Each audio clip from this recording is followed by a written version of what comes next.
The Fall by Albert Camus. This book was originally published in French in the year 1956. This is the English translation.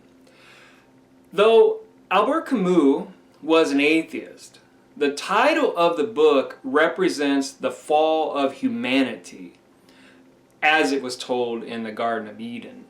But unlike the story in Genesis, the fall in this book is the fall of modern humanity. The book is about Jean-Baptiste Clamence, and he is in a bar called Mexico City in the red light district of Amsterdam. He is a bit of a tortured soul.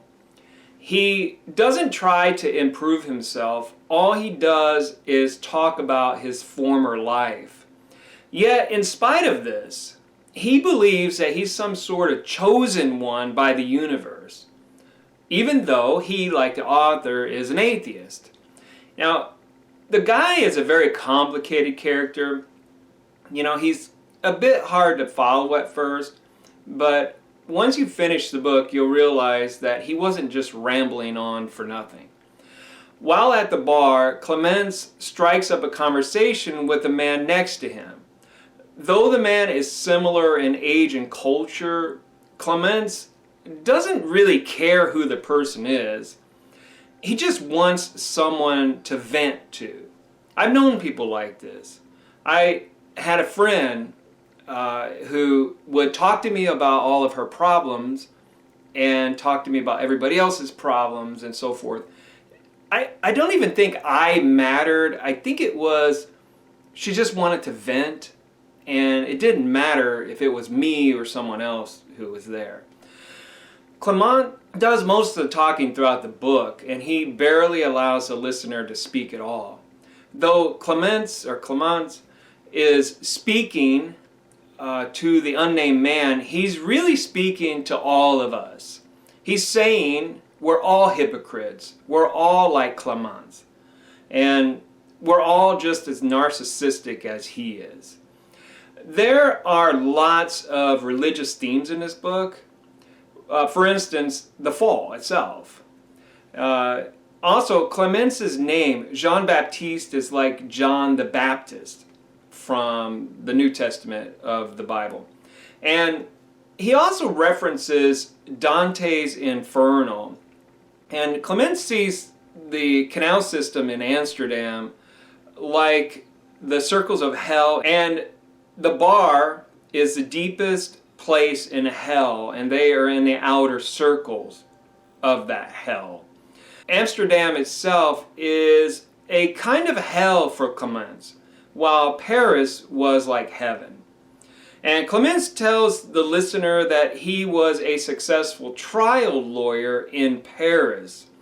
And he represented the poor and the downtrodden, and he never charged them anything for his services. He also says that he would help a blind person cross the street. And afterwards, he would tip his hat as a, you're welcome. I don't know. And though the blind person couldn't see this, everybody else could. Everybody who was walking by. And so, in a way, Clamence was not doing this for the blind man. He was doing this for everybody else to see him, to give him recognition, to give him validation as a human being. Because his sense of self is very weak, even though he claims that it's really strong. All of this was a self-deception to Clamence because his whole emotional state was like a house of cards. It just blew over. And 3 incidents in the book show how weak he was inside. For the first one, Clamence had something like a road rage incident. So a motorcyclist stalls in the middle of the road at the light. And Clamence starts talking to him, and soon they get into an argument, and then a crowd forms around them. And someone from that crowd comes up and sucker punches Clamence and knocks him down. This is an embarrassment. You know, I mean, like, why would somebody do this to him? He's a superhuman. He's this super intelligent person. He's a giving person. But yet it happened. And I think he got hit in the ear, if I'm not mistaken. The second incident that kind of caused the fall was that one night Clamence was walking by a woman who was leaning over a bridge that crossed the Seine, or Seine, whatever it's called.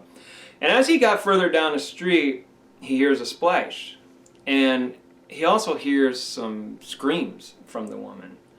But he doesn't try to rescue her. He doesn't do anything. He doesn't look back. He doesn't try anything to, help her. And he doesn't even look in the papers, like, for days after, because he doesn't want to know what happened to this woman.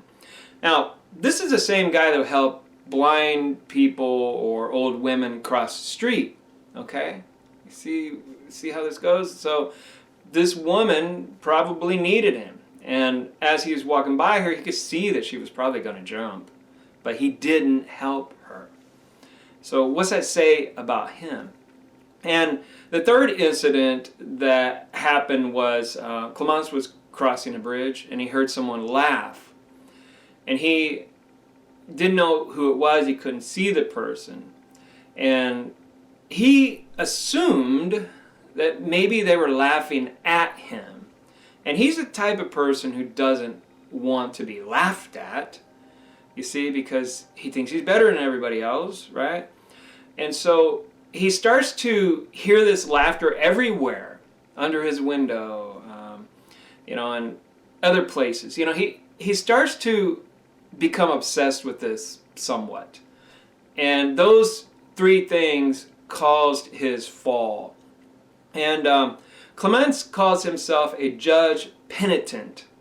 This means he judges himself severely so that he can judge others freely. So if you point out your own flaws first, you can point out everybody else's because you're free. Because if somebody says, yeah, you just said this about yourself, yeah, I agree.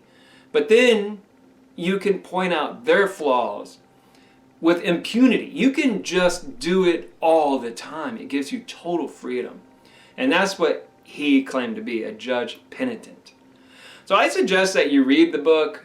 It's a fascinating read. The character is quite interesting. And if you've ever read the character in The Stranger, Meursault, he's complete opposite of Clamence.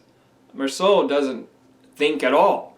But Clamence, he's always examining himself. Anyway, talk to you later. Bye.